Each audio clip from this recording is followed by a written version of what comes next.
What's good, everybody? Welcome back to the channel. To my members, welcome back. And to my new members, welcome to the channel where you get all your Star Wars content on a daily basis. Make sure to hit that subscribe button as we're fast approaching 4,000 subscribers. Make sure to hit that notification bell and that like button so we don't just get the video trending, but we get the channel trending overall. Make sure to go check out, yes, the membership program and the merch store. Without further ado, let's get into today's episode. Now, not much has come out about season 4 of The Mandalorian and what it could even be about, but we do know this. Up until this point in The Mandalorian, the focus has been on Din as well as his adorable adopted son Grogu. The Mandalorian Season 3, however, marked a shift that caused its story to be a somewhat controversial one for people watching it. Rather than focusing entirely on Din and Grogu, the season split its focus with Bo-Katan and Mandalore, telling a story of both Bo-Katan's rise of the Mandalorian throne and their people's reclamation of their home world. Now, The Mandalorian Season 3's ending shows Din and Grogu closing this chapter of their story, which means this shift could now be complete. This shift would easily allow Bo-Katan and the planet of Mandalore itself to take the full stage of The Mandalorian Season 4. Now, with Mando and Grogu on the horizon, Din's future can be saved for the big screen, with Bo-Katan's taking his place on the small screen. The Mandalorian Season 4 can tell Bo-Katan's and Mandalore's stories in a way that may be necessary before The Mandalorian takes and makes its full migration to the movie theaters, wrapping up any loose threads in a way that doesn't impact Din's movie or future overall.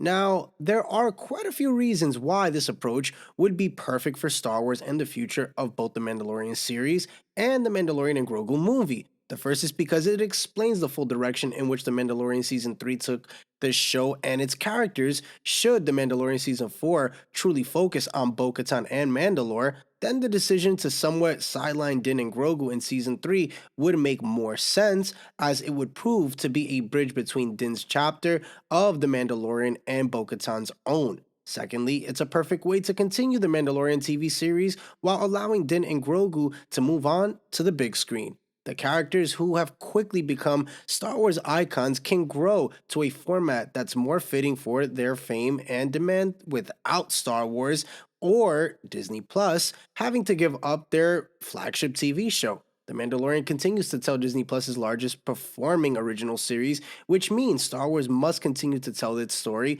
even if it shifts its focus to another beloved Mandalorian. Lastly, there's already a compelling story to tell about Bo-Katan that also works logistically behind the scenes. The Mandalorian Season 3 emphasized the difficulty of keeping Mandalorians united together, which would no doubt be the center of Bo-Katan's struggle in a new season. Focusing on Bo-Katan would also allow The Mandalorian and The Mandalorian and Grogu movie to be in production concurrently with minimal conflicts, and it could even make guest appearances in either project easier to film. It seems then that a focus on Bo-Katan in Season 4 has more positive than negative. Should Star Wars take this direction with The Mandalorian Season 4, however, it must trend carefully. Much of a reason why The Mandalorian Season 3 was met with mixed reviews is because the way it shifted away from Din and Grogu, with people wanting to see more of the duo who made this TV show what it truly is. Now, Bo-Katan and Sackhoff herself are no doubt a formidable replacement for Pedro Pascal's Din in The Mandalorian,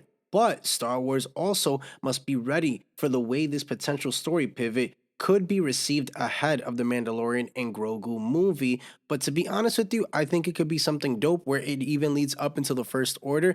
And like I said earlier in the video, this could be a show that they utilize to touch on some of the key holes that the movie might not even be able to get to, that they can talk about before, and they want to explain. If, let's say, Ahsoka Season 2 doesn't even happen before the Mandalorian movie, they could utilize this show to talk about that. But they have to make sure that their storyline stays in par with what's going on during this season, because this Season 4 is definitely going to be the make or break, I feel like, for the future of the Mandalorian series overall. But they had talked about in the past that they were going to utilize the show eventually to just talk about any story that has to deal with Mandalore. So if they are pivoting away, then focus on what is the now and the need and the demand for that series. But guys, comment down below, let me know your thoughts and theories on today's video. For more Star Wars content like this, make sure to hit the subscribe, like, and notification bell so you're always in the know as we're fast approaching 4,000 subscribers. Make sure to go check out my membership program, my merch store, and I'll catch you guys in the comment section.